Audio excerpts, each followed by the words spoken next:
School জীবন শেষ হয়ে গেছে অনেক আগেই, কিন্তু এখনো আমার সেই শিক্ষকদের প্রতি রয়েছে শ্রদ্ধা ও ভালোবাসা।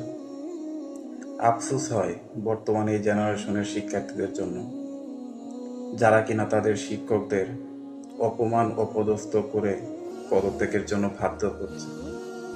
তোমরা হয়তো ভুলে গেছো যে তারা তোমাদের শিক্ষা দান করে, তাদের কাছ থেকে শিক্ষা নিয়েই তোমাদের ভবিষ্যৎ প্রজন্ম এগিয়ে যাওয়ার কথা, কিন্তু তোমরা তাদেরকেই অপমান অপদস্থ করে পদত্যাগ করাচ্ছ। তাদের একটা মাত্র অভিশাপে কিন্তু ধ্বংস হয়ে যেতে পারে তোমাদের জাতি, তোমাদের জেনারেশন। শিক্ষকরা কখনোই অভিশাপ দেয় না, তারা সবসময় চায় তাদের ছাত্ররা এক সময় তাদের মুখ উজ্জ্বল করবে। কিন্তু তোমরা সেই শিক্ষকদের মনে যে আঘাতটা দিয়েছ, তারা সেটা কিভাবে ভুলে যাবে?